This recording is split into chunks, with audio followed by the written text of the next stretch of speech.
जो विद्यादि सागर सुधी, जो विद्यादि सागर सुधी गुरु है हितेशी, शुद्धात्म में निरत नित्य हितोपदेशी, वे पाप ग्रीष्म ऋतु में जल हैं सयाने, पूजूं उन्हें सतत केवल ज्ञान पाने, वंदूं उन्हें सतत केवल ज्ञान पाने। बोलिए भगवान महावीर स्वामी की। आचार्य गुरुवर विद्या सागर जी महामुनि राज की। पूज्य मुनि श्री एक स्वार दुर्लभ सागर जी महाराज की। अहिंसा परमो धर्म की।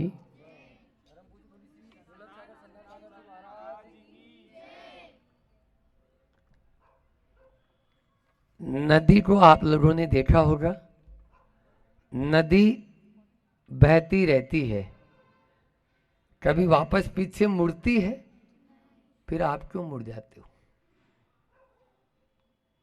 प्रश्न है। नदी हमेशा बहती रहती है। छोटी सी नदी नर्मदा नदी जब अमरकंटक से चली तो एक पतली सी धारा के रूप में चली थी। जब बड़वानी के पास अंजड़ के पास आते हैं, 1-1.5-2 किलोमीटर चौड़ा उसका पाट हो जाता है, और जब भड़ूस गुजरात में पहुंचते हैं तो वहां तो उसका सीमा ही नहीं, विशाल सागर में वह तब्दील हो जाती है। छोटी सी वह धारा, पतली पतली सी वह धारा कैसे विशाल सागर का रूप ले ली? बोलो, बच्चियों से हम पूछना चाहेंगे। क्योंकि इसके 2 तट हैं। क्या है? उनको बोलते हैं कुल या कूल। कूल यानी किनारा। 2 किनारों के बीच में जब वह बहती है तो छोटी सी पतली सी होने के बाद में भी अपना विशाल रूप धारण कर लेती है। आप सब बच्चियों के भी 2 कुल हैं, एक पिता का कुल और जब विवाह हो जाएगा तो पति का कुल। उन दोनों कुलों की मर्यादा में बीच में रहेंगे। आप भी अपने अस्तित्व को छोटे से बहुत विशाल कर सकते हैं यदि आप उस नदी से शिक्षा ले पाएंगे। अपने इन दोनों कुलों की रक्षा करना हमारा नैतिक जिम्मेदारी है। अभी आप पिता की संतान हैं, इसलिए माता पिता की सेवा करना, या गुरुकुल मान लीजिए पति के कुल में नहीं जाती है तो जो ब्रह्मचारिणी या आगे व्रत ले लेते हैं या मोक्ष मार्ग में साधु या साध्वी बनना चाहते हैं तो वो गुरु के पास चले जाते हैं। तो गुरुकुल, लेकिन कुल तो 2 ही है ना, या तो पिता का कुल या पति का या गुरु का कुल। इन दोनों कुलों के बीच में, इसलिए नारी नर से कम नहीं है। लेकिन क्या करें, आज की विडंबना है, नारी नर बनने की होड़ में लग गई, वह नर बन नहीं पा रही और नारी रह नहीं पा रही। नर बन नहीं पा रही और नारी रह नहीं पा रही। इसलिए अपनी ही जो मर्यादाएं हैं, अपना ही जो वजूद है, ध्यान रखना बच्चियों, कभी भी तीर्थंकर को जन्म देने वाली कौन? एक नारी। नारायण को भी जन्म कौन देती है? एक नारी। तो क्या नारी नर पर भारी नहीं? वैसे भी नर और नारी 2-2 मात्राओं में है वो भारी, 2-2 मात्राओं में है भारी। हाँ, नर और नारी में 2 मात्रा नारी में ज्यादा है। इसलिए ऐसा न समझे। आप लोग अपने आप को पहचाने और आप अपनी शक्ति को पहचाने। आपके अंदर में बहुत शक्ति है, उस शक्ति को पहचानेंगे तो निश्चित रूप से हम अपने उस पुनः जो अपना भारत प्रतिभारत था उसे वापस लौटा लेंगे। लेकिन आज विदेशी संस्कृति के कारण हम अपने ही अस्तित्व को खोते जा रहे हैं। भारत के सर्वोच्च न्यायालय के न्यायाधीश को यह कहना पड़ रहा है कि हमने आजादी के इन 75 वर्षों में पढ़े लिखे साक्षरता में अभियान में तो 100% कुछ कुछ गांव और नगरों राज्यों में 100% तक साक्षरता अभियान से साक्षर बना दिए, लेकिन नागरिक नहीं बना पाए। हम लोगों के लिए बड़ा अचंभा होता है और दिल में ठेस पहुंचती है कि ऐसा क्या हमारी शिक्षा नीति में या क्या हमारी शिक्षा हो गई जिसके माध्यम से क्या हम नागरिक नहीं बना रहे। बोलो, कोई वो पढ़ा लिखा तो है सर्वोच्च न्यायालय का न्यायाधीश, ऐसा तो नहीं कि वो अनपढ़ हो या जिसने नशे में बोल दिया हो, जिसको राष्ट्रपति को भी जो शपथ दिलाता है, प्रधानमंत्री भी जिसके नीचे रहते हैं, ऐसे सर्वोच्च न्यायालय के न्यायाधीश बोल रहे हैं। आप लोगों के दिल में इस बात को आनी चाहिए कि हमने क्या आज़ादी के इन 75 वर्षों में क्या पढ़ाई लिखाई के अंदर हम शिक्षा का क्या मूल्य है उसको समझ नहीं पाए, और इसी कारण हमारी ये दुर्दशा आज होती चली जा रही है। उसको समझना अनिवार्य है। शिक्षा और संस्कार, इस पर मैंने प्रवचन अभी बाल दिवस के ऊपर सुसारी में भी किया था, और पहले 15 अक्टूबर को आपके जो है वहाँ पर बड़वानी में, हाँ अक्टूबर में वहाँ पर भी बुलाए थे, और 15 अगस्त को न्यायाधीशों के बीच में जब न्यायालय के सारे न्यायाधीश आए थे, उस समय जब आप लोग भी थे, डॉक्टर्स भी थे और न्यायाधीश भी थे। तो हमारा कहने का मतलब एक ही है कि हमें इस बात को समझना है कि कहाँ पर चूक है, उस मिस्टेक को ठीक कर देंगे। तो अभी जैसे प्रिंसिपल सर जी बोल रहे थे कि हमारे अंदर में वो गट्स हैं जिनके माध्यम से, क्योंकि भारत की ही ऐसी धरती है जहाँ पर मर्यादा पुरुषोत्तम राम हुए, जहाँ पर कर्म को देने वाले श्री कृष्ण हुए, जहाँ अहिंसा के प्रेमी भगवान महावीर हुए, और जहाँ करुणा का उपदेश देने के लिए भगवान बुद्ध का संचरण हुआ। ये केवल भारत की वसुंधरा हुई, इसलिए भारत को भारत माता कहते हैं। कभी अमेरिका माता सुना, कभी जापान माता सुना, कभी पाकिस्तान माता सुना, लेकिन भारत माता की बोलो। अभी मैं जब ऊपर ध्यान लगा रहा था, उस समय अंत में जब प्रार्थना यहाँ पर हुई, उसके लास्ट में बोली आप लोगों ने 3 बार भारत माता की जय, हमने सब सुनी है, आप लोगों की पूरी प्रार्थना भी सुनी है।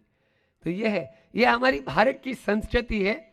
इस संस्कृति के ऊपर हमें चलना होगा। आज पहले बात तो भारत का जो दूसरा नाम चल पड़ा है वो हमारा नहीं है।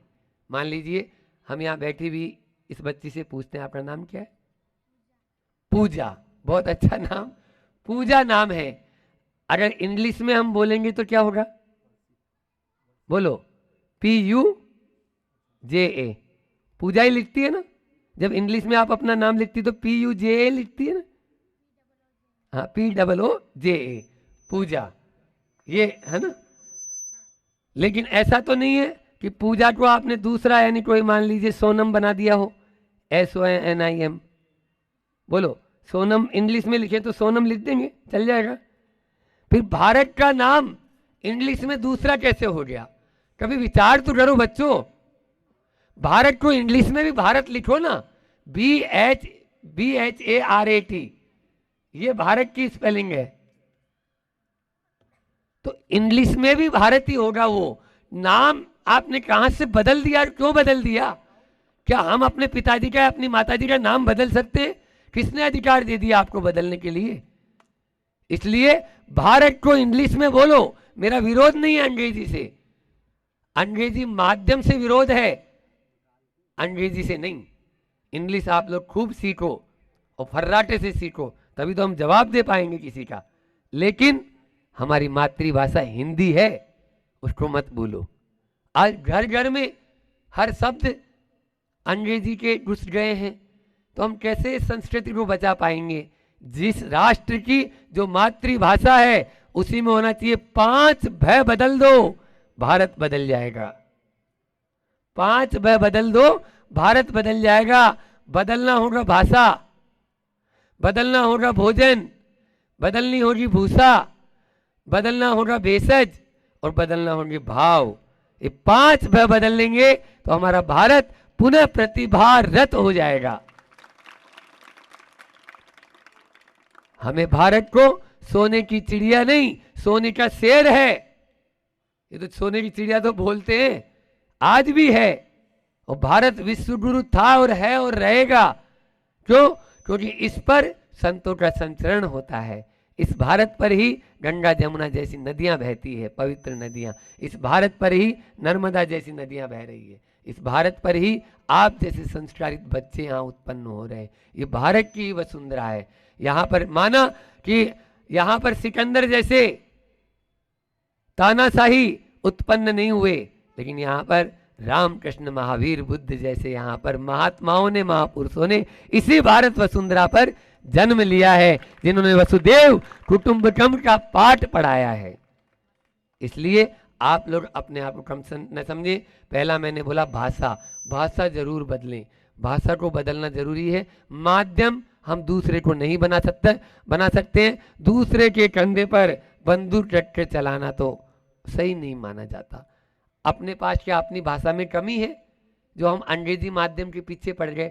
आज हर जगह इंग्लिश मीडियम। हालांकि यहाँ तो शायद हिंदी माध्यम से पढ़ाई होती, क्यों है ना?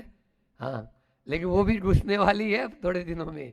तो इसलिए मुझे बहुत खुशी, अभी परसों भी मेरा प्रवचन अंजड़ के जो है शासकीय विद्यालय में हुआ और वहाँ पर भी हिंदी माध्यम से ही होती है। बहुत ही कलेक्टर साहब ने भरे मंच से कहा था कि मुझे आज मैं कलेक्टर हूँ तो केवल हिंदी माध्यम के माध्यम से ही मैंने पढ़ाई की, इसीलिए मैं कलेक्टर बन पाया हूँ, नहीं तो मैं कलेक्टर नहीं बन पाता। ये शिवराज जी वर्मा का स्टेटमेंट था।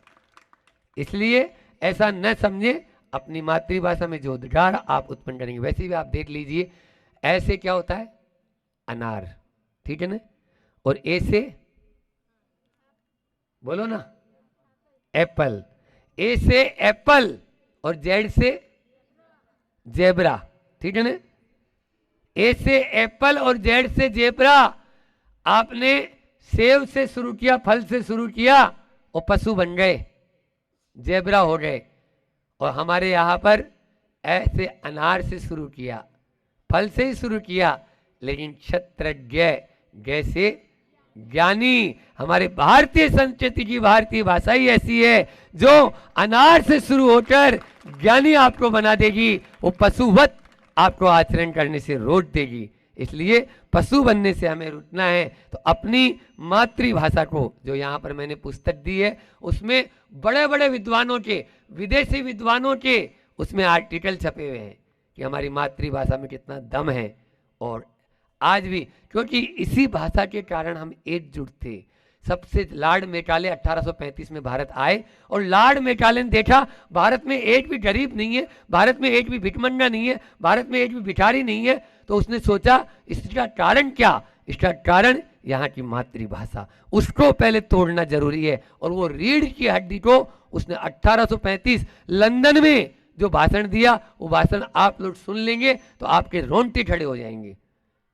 इस पुस्तक में दिया हुआ है पूरा का पूरा भाषण का हिंदी अनुवाद और इंग्लिश भी दोनों दिया हुआ है। आप उसको पढ़ें और उसके माध्यम से देखें कि किस प्रकार से हमारी भारत की अस्मिता लूटा गया है और किस प्रकार से भारत को गुलाम बनाने का षड्यंत्र ये 1835 में ब्रिटिश के लंदन में वहां पर कैसे चला है। तब हम जाके फिर धीरे धीरे गुरुकुलों को, उस समय यहाँ पर 7,20,000 गाँव में 7,20,000 गुरुकुल थे। उन गुरुकुलों को तहस नहस कर दिया और यह अनिवार्य कर दिया गया कि जो सरकारी कर्मचारी होगा वो अपने बच्चों को कॉन्वेंट में भेजेगा। कॉन्वेंट का मतलब जानते हो क्या होता है? कॉन्वेंट का मतलब तो देखो आप डिक्शनरी में उठा के, जिनके कोई माता पिता नहीं हो, अनाथ आश्रम। क्या आप अपने आप को अनाथ कहलाने के लिए आप यानी जो है ना मंजूरी देंगे? बोलो। अरे हम लोग हैं अभी तो, आप लोग ऐसा क्यों सोच रहे हो? आपके गुरु यहाँ बैठे हुए हैं, आप क्यों अनाथ? आपके भारत पूरा सनात है, था और रहेगा, आगे भी रहेगा। कभी भी भारत अनाथ हो नहीं सकता है। लेकिन ये क्या पता क्या भूत सवार हो गया और वह भूत चल ही रहा है। इसलिए भारत के सर, तो पहला मैंने बोला भाषा बदलनी होगी, फिर उसके बाद में भोजन भोजन बदलना होगा। हमने फास्ट फूड, जंक फूड, डब्बा बंद आइटम, ये सब अटरम सटरम आने लगा, लड़ियां लटकने लगी बाजारों में और खरीद के खाने लगे। शुद्ध खाते थे, मोटा खाते थे और मोटा पहनते थे। ये भारत की संस्कृति थी, न जाने अब कहाँ गायब हो गई। 10 रुपए के अंदर पूरा भोजन कर लेगा परिवार, और 10 रुपए में वो एक छोटा सा अंकल चिप्स बोलते हो, क्या बोलते हो, हाँ, उसमें वो छोटे से बच्चे का भी पेट नहीं भरेगा, क्योंकि 2-4 दाने ही है, वो तो हवा से फूला हुआ है, जैसे उसको खोलते हैं उसमें कुछ नहीं निकलता। और फिर उसमें शाकाहार के नाम पर मांसाहार डला हुआ है, अजीनोमोटो हड्डी का चूर्ण है, शुद्ध मांसाहार है वो। इसलिए इन चीज़ों को आप लोगों को नहीं खाना है। फिर बदलना होगा भूसा। किसी ने ठीक ही कहा है, screen touch mobile, screen touch mobile और स्क्रीन टच कपड़े कभी न पहने। बच्चियों के लिए बोलना चाह रहा हूं, स्क्रीन टच मोबाइल कभी न रखें और स्क्रीन टच कपड़े कभी न पहने।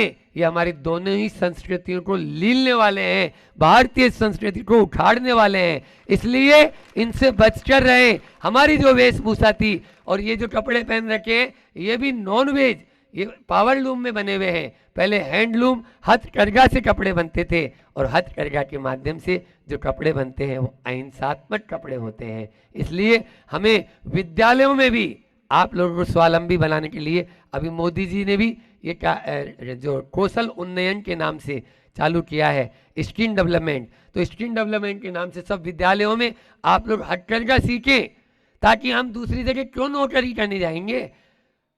कभी भी हमारे ऊपर ऐसी आफत आएगी तो हम स्वयं अपना पैसा कमा लेंगे। फिर उसके बाद में भेषज यानी औषध, औषध बदलना होगा। औषध का मतलब होता है, आयुर्वेद हमारा भारतीय संस्कृति थी, आज एलोपैथी ने डेरा डाल लिया। हर गली गली में एलोपैथी की दुकानें हो गई। क्या ये भारत की संस्कृति थी? एक तरफ लक्ष्मीबाई ने कहा, मेरा बेटा मरता है तो मर जाने दो, लेकिन मैं फिरंगियों के हाथ की दवाई अपने बेटे को पिलाना पसंद नहीं करूंगी, अंग्रेजी दवा पिलाना पसंद नहीं करूंगी। ये थी लक्ष्मीबाई। और आज के तथाकथित लक्ष्मीबाई और लक्ष्मीबाई के संतान यहाँ बैठे हुए, जो खुद जाके और अंग्रेजी दवाई खरीद के लाते हैं। एनासिन, आनंदकर, विट्स एक्शन 500 खरीद के लाते हैं। बोलो क्या है ये? क्या ये हमारे भारत की संस्कृति थी? आयुर्वेद हमारी संस्कृति है, एलोपैथी नहीं, अंग्रेजी दवाइयां हमारी संस्कृति नहीं है। भेषज बदलना होगा, और लास्ट में भाव आपको बदलने होंगे, अपने परिणामों को बदलना होगा। परिणामों में परिवर्तन आए बिना 3 काल में हम अपने आप को उन्नत नहीं कर सकते हैं। भावना बहुत जरूरी है बदलना। इस गांव का नाम है पलसूद, है ना? हाँ, पलसूद।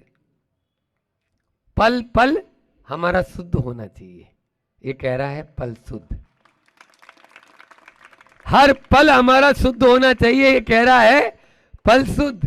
बुरा हम नहीं करेंगे। मंदिर हो या मंडी, घर हो या दफ्तर, रात हो या दिन, देश हो या विदेश, अमीर हो या गरीब, और संसारी हो या सन्यासी, सबके लिए जरूरी है सब अपना पल शुद्ध रखें, तभी होगा पलसूद। पल शुद्ध में आना, तभी साथ से हमारा यह संभव होगा और अच्छा रहेगा। अपने पलों को, हमारे गुरुजी ने तो प्रोजेक्ट भी दिए हैं, भाषा बदलने के लिए दे दिया आपके लिए। प्रतिभा स्थली, ये बहनें बैठी हुई है, प्रतिभा स्थली जैसी। और वैसे ही बता दूं, हमारे आदिनाथ भगवान जो प्रथम तीर्थंकर कहलाते हैं, उन्होंने लड़कियों को ही शिक्षा दी। भरत बाहुबली उनके बेटे थे, उनको शिक्षा नहीं दी, इसलिए लड़कियों का शिक्षित होना बहुत जरूरी है, ऐसा मत समझ लेना। और आचार्य श्री जी ने भी पहले प्रतिभा स्थली की स्थापना की, अब बच्चों की कोई वो नहीं है व्यवस्था, ठीक है ना। फिर उसके बाद में भोजन के लिए शांति धारा, और भूसा के लिए हथकरघा, और भेषज के लिए पूर्ण आयु जैसे उपक्रम आचार्य श्री जी ने खोल दिए हैं, जो आयुर्वेद का बढ़ावा कर रहे हैं। और भाव बदलने के लिए हम जैसे चेतन कृतियां आप लोगों के सामने उपस्थित माता जी महाराज जी बना दिए हैं। इस प्रकार से तो पलसूद में हमें ये ध्यान रखना है, 4 बातें याद रख लेना कि अपने आप को शुद्ध करना चाहते हो, पहले निषेध, फिर नियम, फिर नियंत्रण, और फिर निर्मलता। शुद्ध यानी निर्मलता। शुद्ध होना चाहते हो, निर्मलता को प्राप्त करना चाहते हो, 4 बातों को अंगीकार कर लेना। सबसे पहले अवॉइड इट, जिसकी जरूरत नहीं है उसको हटाते जाओ, हटाते जाओ, निषेध करते जाएंगे तो आप आगे बढ़ जाएंगे। नियम ले लेंगे, आज आप लोग नियम ले लेंगे कि नहीं, हमें ऐसा कोई भी कार्य नहीं करना है जिसके माध्यम से हमारे ऊपर या हमारे परिवार के ऊपर या हमारे समाज के ऊपर आंच आए। ऐसा कोई काम आप लोग करना चाहेंगे? बोलो बच्चियों, ठीक है। तो पहला है कि आप लोग स्किन टच कपड़े नहीं पहनेंगे, ठीक है। अपन ऐसे कपड़े नहीं, ऐसी वेशभूषा नहीं, आज मैंने अभी जो प्रवचन किया। दूसरा है हम मित्र रखेंगे लेकिन अपनी सहेली के साथ में। आज ये गर्ल फ्रेंड और क्या बॉयफ्रेंड, ये अपने यहाँ की संस्कृति नहीं है। हमारे यहाँ तो देखो आप कितना अच्छा लग रहा है, बिल्कुल। हमारे यहाँ तीर्थंकर भी बैठे रहते हैं, गुरुदेव भी बैठे रहते हैं, पंडित होती है, महिलाओं की पंडित अलग, पुरुषों की पंडित अलग।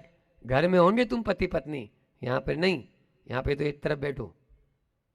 ये भारत की संस्कृति और भारत का ये इतिहास रहा है, इसको जीवित बनाना है, इसलिए समलिंग हमारी मित्रता होनी चाहिए। तीसरा है कि हमारी शिक्षा के साथ में हम संस्कारों को, माता पिता के प्रतिदिन आज्ञा का पालन करेंगे। तीसरा क्या बताया मैंने? माता पिता की आज्ञा के बिना हम कोई भी कदम नहीं उठाएंगे। आपके सबसे बड़े हितैषी माता पिता और गुरु, ये सबसे बड़े। गुरु को लगता भले ही आपको बुरा है, लेकिन ये आपके जीवन के लिए, उन्नयन के लिए बहुत कार्यकारी हैं। और चौथी बात जो मैंने सबसे पहले बोली थी कि अपने आप को कभी भी हीन न समझें, आप अपने आप को कमजोर न समझें। आप में वो बल है, अबला होते हुए भी वो बल है कि अच्छे अच्छे को हिलाकर रख सकती हैं। लेकिन भारत की यह स्थिति है कि पहले जो है आज़ादी के इन 75 वर्षों में कितनी विश्व सुंदरियां हो गई बोलो तो? हर 10 साल में या 5 साल में विश्व सुंदरियां, वर्ल्ड यूनिवर्सल बोलते हैं ना, या भारत यूनिवर्सल भी होने लगी क्या? हाँ, मिस वर्ल्ड ऐसा बोलते हैं। हाँ, तो ये कितनी हो गई बोलो? लेकिन पिछले 200 सालों में झांसी की रानी लक्ष्मीबाई एक ही हुई है, समझ में आया? इसलिए हमें ऐसा आचरण करना है जिसके माध्यम से भारत गौरवान्वित होगा और होएगा ही। ऐसी भावना के साथ में ही समय आप सबका पूर्ण हो गया, क्योंकि हम लोगों को आगे भी निकलना है, इसलिए अपनी वाणी को यहीं पर विराम देता हूँ। बोले अहिंसा परमो धर्म की, आचार्य गुरुवर विद्या सागर जी महामुनि। और दूसरा वह पे सोचा था, लेकिन महाराज जी ने बोल दिया था, हमने उसको तुरंत के तुरंत फिर बदल दिया। हमने सोचा ठीक है, वाणी की मधुरता से जीवन में मधुरता आती है, हमने महाराज जी तो बोल ही चुके हैं, तो हमने तो ये सोचा कि वास्तविक जीवन जीने से ही हम अपना जीवन जी पाएंगे। वास्तविक जीवन क्या है? हमारा वास्तविक जीवन तो ये है कि हम जो जी रहे हैं, हम जो अपने जीवन को रोज़ सुबह उठते हैं और वही खेती बाड़ी, वही दुकानदारी, वही सब कुछ करते करते शाम हो जाती है और शाम को सो जाते हैं। ये वास्तविक जीवन नहीं है। वास्तविक जीवन तो ये है कि आज हमने जो किया है, आज जो हम कर रहे हैं, क्या वो हमारे साथ अगले भव तक जाएगा कि नहीं। वास्तविक जीवन जो आप वो जियोगे कि मान लीजिए आपने जो अच्छा कार्य किया, मान लीजिए कोई दान किया, मान लीजिए किसी के प्रति आपने करुणा भाव किए, मान लीजिए सेवा के भाव की, वो जो सेवा है, वो जो दान के भाव है, वो जो करुणा के भाव है, वो वास्तविक जीवन है। बाकी जितना आप जी रहे हो वो सब व्यर्थ का जीवन है बंधुओं, वो कोई काम का जीवन नहीं है, सब व्यर्थ का जीवन है। आप लोगों के बीच में सिलवानी से बैठे हैं मनोज जी गुड़ वाले, ये वास्तविक जीवन जीते हैं। कब? मैंने देखा एक गायों की सेवा में लगे रहते हैं, गौशाला में जाते हैं और गौशाला में सुबह शाम दोनों टाइम अपने पास से पूरा चारा है और भी अन्य जो औषधियाँ हैं सब ले जाते, वो पूरी सेवा करते हैं। तो ये सेवा उनका वास्तविक जीवन है, क्योंकि उन्होंने अपने बच्चों की चिंता नहीं करी, अपनी पत्नी की चिंता नहीं करी, उनने तो उन निरीह पशुओं की चिंता करी है और वहाँ जाकर गौशाला में सेवा कर रहे हैं।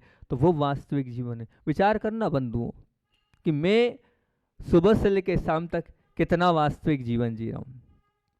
कितना मैंने दूसरों के लिए जिया है। अपने लिए जो जिया है वो व्यर्थ है, और दूसरों के लिए जो जिया है वो वास्तविक है। भगवान के लिए, गुरुओं के लिए जो जिया है वो वास्तविक है। अपने लिए तो सब जी रहे हैं, अपने लिए तो सब जी रहे हैं। ध्यान रखना, पशु भी अपने लिए जी रहा है, और पशु और आप मनुष्य हो, कितना अंतर है पशु और मनुष्य में, बहुत अंतर है कि नहीं? अंतर बताओ, पशु और मनुष्य में अंतर है ना। वो पशु भी अपने लिए जी रहा है, सुबह से शाम तक चरने जा रहा है, तो आप भी वैसे ही बन रहे हो। अरे उसको समझो और वास्तविक जीवन जियो, तभी आप जीवन का सच्चा आनंद उठा पाओगे, अन्यथा उठा नहीं पाओगे। चौथा था, क्या था? नीति से चलोगे, नीति से चलने वाला ही प्रीति को प्राप्त होता है।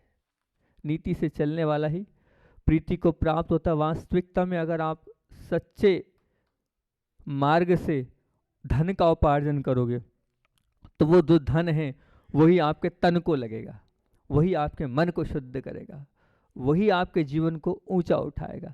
लेकिन वही अगर धन आपने अनीति से कमाया, किसी को दुख देकर कमाया, किसी को कष्ट देकर कमाया, तो ध्यान रखना वो बद्दुआ वाला धन, वो कष्ट देने वाला धन आपको भी निश्चित तौर से कष्ट में ही डालेगा। आपको भी ये मान के चलना कष्ट ही देगा, क्योंकि जो बोया है वही काटोगे। Tit for trade, tit for trade है। तो भला अब आपने जो बोया है, अगर मान लीजिए अगर खराब मन से किसी को दुखी देकर कमाया है, तो फिर आप सुखी कैसे रह सकते हो? बताओ, रह सकते हो क्या? दुख देकर प्राप्त किया धन, वो क्या आपको सुख प्रदान कर सकता है? 3 काल में भी वो जो धन है वो आपको सुख को प्राप्त नहीं करा सकता, बिल्कुल नहीं करा सकता। बंधुओं ध्यान रखना, ये पर्याय पे मेरी आपसे सबसे पहली यही मैंने पर्याय के विषय बोला, ये पर्याय है आपको मिली है, ये बहुत दुर्लभ और बहुत कठिन है। 4 बातें इससे करूँगा। मनुष्य जन्म बहुत दुर्लभ है, बहुत कठिन है, पहली चीज़। और मनुष्य जन्म दुर्लभ है तो फिर दूसरा और क्या कठिन है? दूसरा है कि जिन वचन या प्रभु की या गुरु की वाणी का श्रवण करना और दुर्लभ है, और कठिन है। और जिन वचन के प्रति श्रद्धा, मतलब जो भगवान की वाणी है, जो गुरुओं की वाणी है, उस पर श्रद्धा करना और कठिन है। मैं बोल तो रहा हूं, पर मेरी वाणी पर आपको श्रद्धा तो, अब आप या जिन वचन को सुनने की भावना तो हो। और चौथा, फिर वो जो जिन वचन है या गुरुओं की वाणी है, जो प्रभुओं की वाणी है, वो जीवन में उतारना और दुर्लभ और कठिन है, उसको आचरण में लाना और कठिन है। ये 4 बातें हैं। पहला तो क्या है? ये मनुष्य जन्म बहुत कठिनता से मिलता है। क्यों कठिनता से बोल रहा हूँ? 84 लाख योनि हैं, गाय भी है, बैल भी है, बकरी भी है, चींटी भी है, कीड़ा भी है, मकोड़ा भी है, पक्षी भी है, ऐसे 84 लाख योनियां हैं। उन 84 लाख योनियों में आपको ये मनुष्य पर्याय मिली है, इतनी कठिनतम पर्याय मिली है। आप विचार तो करना, वो लाखों की करोड़ों की, जो लाखों लोग जब एग्जाम में बैठते हैं और कंपटीशन एग्जाम में और आप पास हो जाते हो तो बड़े खुश होते हो, बहुत खुशियां मनाते हो कि भैया हमारा बच्चा निकल गया, हम निकल गए, मिठाई बांटते हो, पूरी पार्टी करते हो।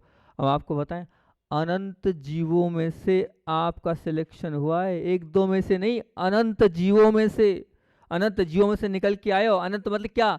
अनकाउंटेबल, अनकाउंटेबल की संख्या थी, उस अनकाउंटेबल की संख्या में से आप निकलकर इस मनुष्य पर्याय में आए हो। और उस मनुष्य पर्याय को आप इसलिए कह रहे हो बहुत दुर्लभ है, उसको भी अगर आप नहीं पहचान पा रहे हो तो ये तो बहुत बड़ी हमारी मूर्खता होगी कि हम उसका उपयोग नहीं कर रहे हैं। तो अगर ये 4 चीज़ें मिली हैं तो मैं कहूँगा सबसे पहले ये पुण्य से मिली है। पहली जो पर्याय मिली, पहला नंबर पुण्य से मिली है। दूसरी चीज़ क्या है? जिन वचन का श्रवण करना। जिन वचन का श्रवण करने के लिए करना पड़ेगा पुरुषार्थ। पुरुषार्थ मतलब पूरा गांव था लेकिन आप पुण्यशाली जीव थे और आपने पुरुषार्थ करके यहाँ बैठे हो, तो वो करना पड़ेगा आपको क्या? पुरुषार्थ। और तीसरे नंबर पर प्रेम, मतलब क्या? जो जिन वचन, जो भगवान के वचन, जो गुरुओं के वचन थे, उन पर आपका प्रेम भी होना चाहिए। जब प्रेम होगा तभी सब कुछ हो पाएगा। और चौथा है पराक्रम। पराक्रम मतलब जो जिन वचन हमने सुने हैं, उन जिन वचनों को फॉलोअप करने के लिए अंदर से शक्ति चाहिए, ताकत चाहिए, बल चाहिए।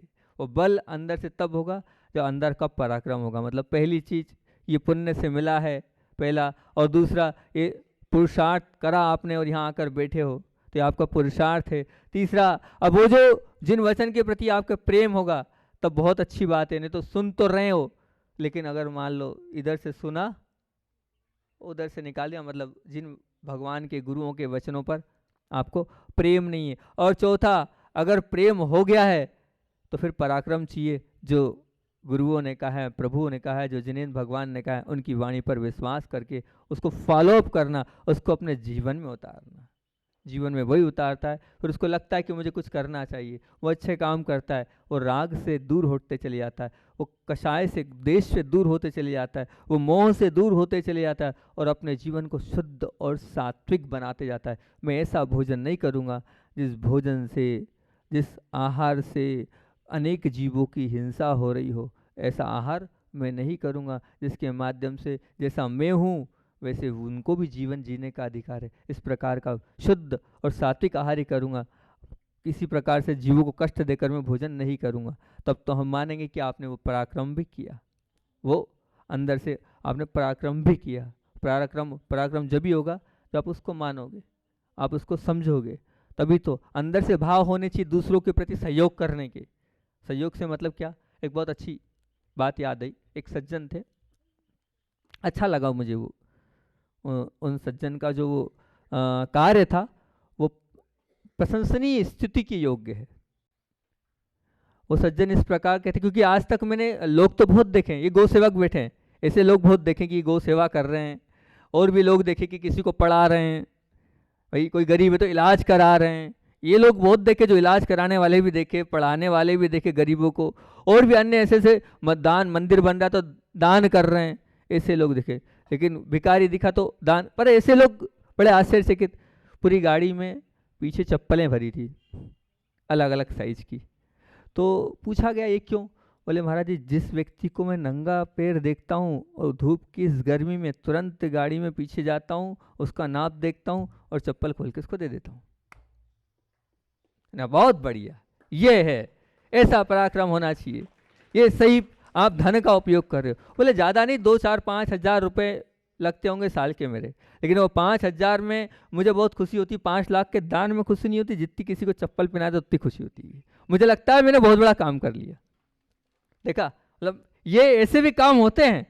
आश्चर्य की बात है कि ऐसा भी दान होता है। किसी को, कोई बच्चा है तो बच्चे के बोले सब साइज के रख रखे, एक पूरा पीछे डिक्की वो पूरी बना रखी है, बोले सब साइज के रख रखे, बस उतरता हूँ, बच्चा देखा बच्चा, बड़ा देखा बड़ा, जिस साइज का उस साइज का निकाला, खत्म, और तुरंत पहना देता हूँ और बोलता हूँ बेटा नंगे पैर नहीं घूमते, धूप बहुत है ऐसे भाव, है ऐसी करुणा कि अगर कोई नंगे पैर घूम रहा है तो आप बिल्कुल उसके लिए चप्पल दे दो, नहीं होगी ना?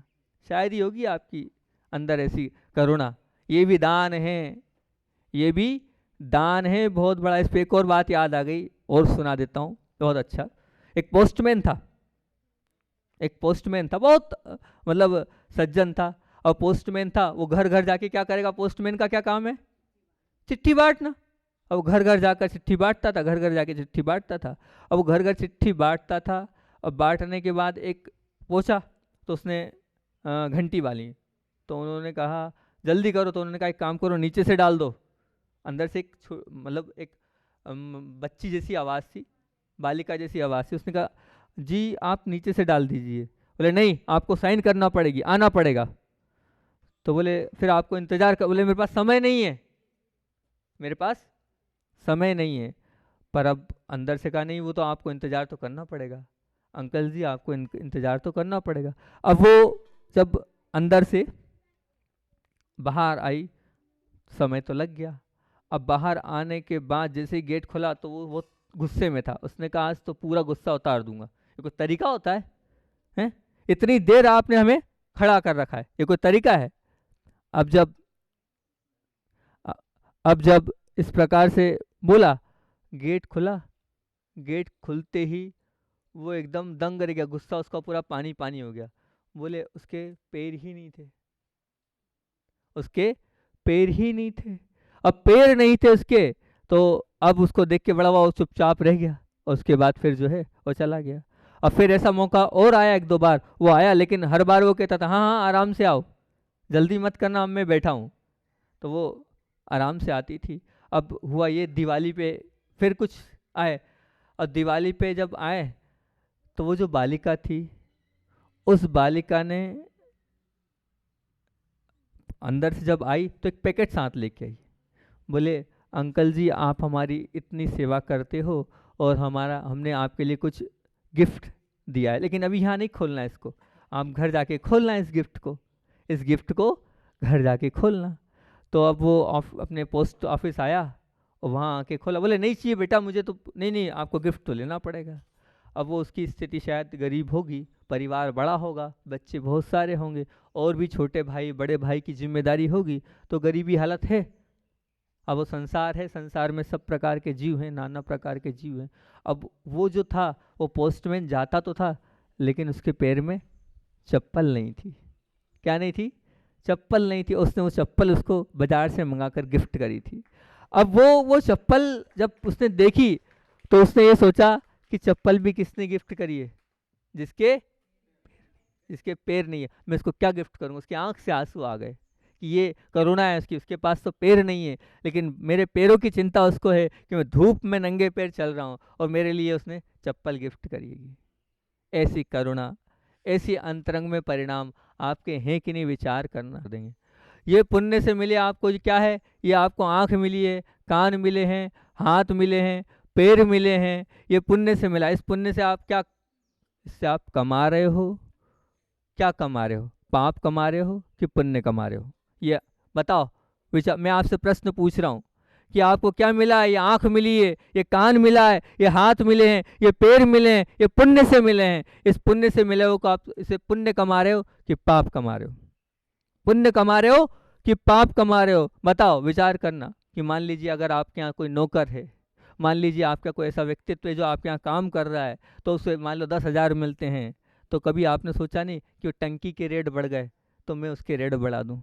अभी उस नौकर के विषय में विचार किया कि अगर उसका कोई बालक नया उत्पन्न हो गया, एक नया सदस्य बढ़ गया, तो उसकी तनख्वाह बढ़ा दूँ, उसकी ज़रूरी वस्तुओं के लिए मैं कर दूं। ये अंदर से आपके करुणा भाव, दया भाव सबके प्रति होंगे, वही असली धर्म है, वही सच्चा धर्म है। वो सच्चा धर्म आपका पल जाए, यही भावना हम रखते हैं। और इस बिलवानी गांव की फिर से एक बार, क्या है बिलवानी में, क्या बी से बोला है बिना मतलब की बातों को निकालो, और ल से बोला है ललक भक्ति की होगी तभी अंदर की शक्ति जागेगी, और वह से वास्तविक जीवन जीना ही सच्चा जीवन जीना है, और नी से नीति से चलने वाला ही प्रीति को प्राप्त होता है। बोलिए आचार्य भगवान विद्यासागर जी महामुनि राज की।